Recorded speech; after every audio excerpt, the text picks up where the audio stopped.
Good evening, friends. This is the Real Turtle Man, and this is Tales of the Turtle Man Tuesday. I'm going to read you a little bit of a story that I wrote about what happened to me several years back, and a lot of this is true. And I'll let you decide what you think about it, and we'll at least say this is based on a very true story.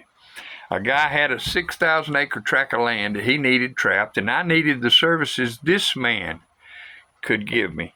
So I gladly traded with him. I said, I'll go up and trap a little, because even at that time, fur prices were really good, really good. And I thought, not only will I get a debt paid, but I'll also make money on the furs. And I love camping and survival and all that. So we're going to call this part one of Death Stalks the Trapper. I'm on a remote trapping, camping, and survival trip. So I carry along only one meal.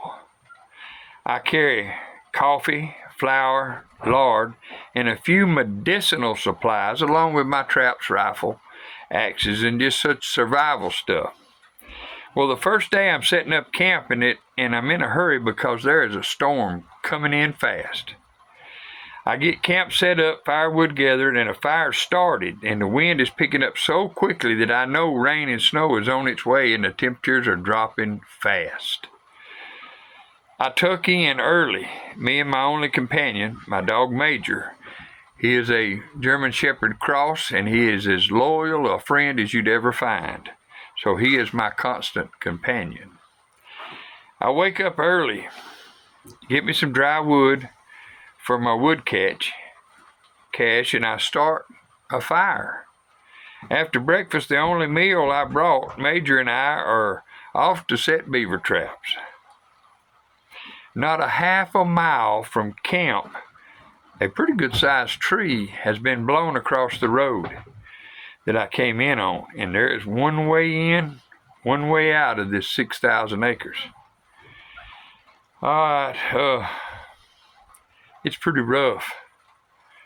I know I'm gonna have to cut the tree, so I thought, well, I'll get a half dozen beaver trap sets, a muskrat trap set, and do a little hunting. Then I'll come back and I'll cut the tree out of the way so I can go on up farther and set a few coyote, bobcat, and fox traps on farther up.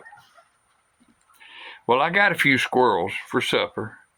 I gathered some watercress from the spring head and even found some pretty nice cattail roots and shoots to eat. So I take out my axe to cut the tree out. Now, the axe that I brought is not a regular pole axe. It's a little pack axe or a survival axe, and it's short-handled. I'm not accustomed to using this axe.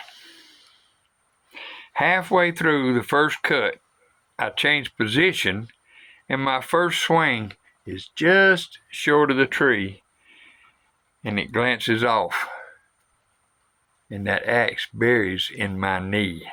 And it's a bad cut. I mean, a bad cut.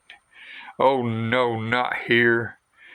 It's deep. It's in the bone. I don't even know if I can get the axe out of the bone. It's stuck. I managed to get the axe out of my leg. I try to stand, but there's just too much pain, too much damage. I look at my dog Major and I say, what are we going to do now, buddy? No phone. Medical supplies are at the truck a half a mile away. I can't drive out even if I get to the truck because the tree's across the road. Nobody expects us home for at least a week. I managed to crawl back to where I left the squirrels. I scratch up a fire and a stick and I cook up some meat. I build the fire up because it's going to be a cold night and we have no tent here. I took a sleeve off my insulated undershirt and I fashioned a bandage earlier, but now it's soaked in half-frozen blood. The temperature has dropped tremendously. I used the other sleeve as a clean wrap on my wound. I took some dead limbs from the tree to keep my fire going tonight. As morning breaks, Major and I finish off the squirrel meat, the watercress and we start a crawl towards camp. As I pass nearby one of the first beaver traps, it holds a beaver. Oh, it's just like feast and famine here. I mean, we went from nothing with an axe in my leg and very little to eat till now we've got a beaver. So I take the flat tail and I field dress him and skin him out and build what is called an Indian sled or a travois to drag out my gun and beaver. I make lashings from the beaver's hide to tie everything on. My process is slow and the pain is worse. It's getting late, so I decide to stop again and build yet another fire. It's pitch black when I finally get a fire and a few pieces of meat on a green stick. Now I wait on supper and check my leg.